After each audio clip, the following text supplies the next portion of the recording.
Hey everybody, Mason Buckles here. It is Monday, the 16th of September. These are the three things you can use this week. Thanks, first and foremost, for your patience. It's been a busy few weeks here with Team Buckles, both in business and personal life. Been traveling a good amount and then had school getting started again. So I apologize for not getting these videos out over the last couple of weeks. However, it's been a nice run overall. We saw mortgage rates push down dramatically.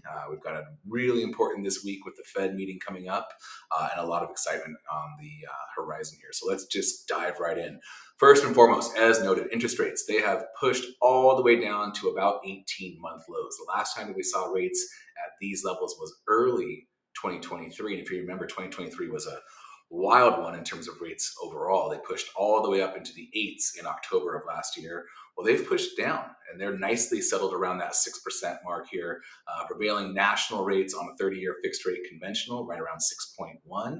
That puts your government loans, those FHA and VAs, into the mid fives. Jumbo loans still ticking a little bit higher, somewhere around the 6.3 to 6.4 range. Adjustables a bit all over the board. I've seen them as low as the low fives and then into the mid sixes again. So overall, though, a really nice trend. So what I've outlined for you here in the email is just a look at where the rates are, but also a good feel for what we've seen in the MBS market, which is the mortgage-backed security bond market. And looking at the last 90 days, what you've seen is a nice, kind of steady climb in MBS prices. And for those that aren't aware, the higher the bond price, the lower the mortgage rate.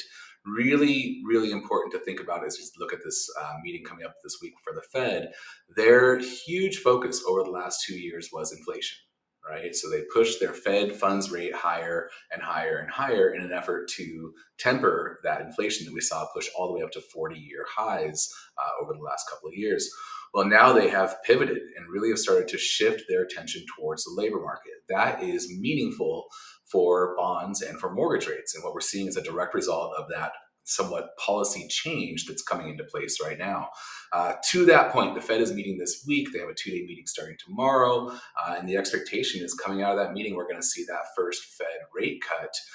If you looked at it just last week, all the quote unquote experts, the traders, the people that are really keeping a pulse on that bond market, were focused in on what they believe to be a 25 basis point or 0.25% cut.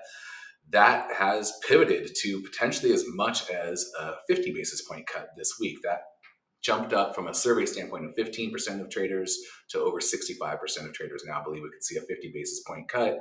The market had baked in 25 basis points over the last few months when the Fed started to make their policy changes. 50 could move the needle. So we saw rates, again, push down to 18-month lows. The question is, can they go even lower? And I believe the answer is yes, assuming we do get that 50 basis point cut. Overall, the forecast is still for rates to come down nicely over the next year to year and a half. Now we're talking about velocity and how fast that moves. To that point, I also included an article here from Zillow, just outlining their forecast for the housing market here this fall and going into the winter. And guess what? With rates coming down, they expect competition to heat up. So take a look at both of those. I would encourage you to share these with your clients, those both thinking about listing their home and those thinking about buying. I think urgency is important if you're trying to capture some opportunity before rates really plummet and the competition really heats up. We've seen this in the past, especially here in the Seattle market. As rates drop and as prices go up, the competition comes with it, and your buyers might start to feel some pain. I've already had multiple buyers over the last couple of months, in these competition-based scenarios where they're losing out on homes. I had one just this week where a client of mine, unfortunately, had escalated about 150 grand over what was a 1.4 asking price.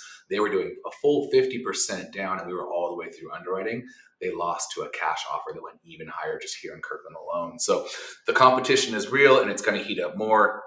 Check out these articles, take a peek, let me know what questions you have. Lastly, a quick tool for those that are working with investors. I thought this was a pretty slick STR or short-term rental tool. It has a little how-to video that you can give to your clients to help them evaluate opportunities, a kind of quick and simple one to push out for those that are thinking about potentially dabbling into that STR market.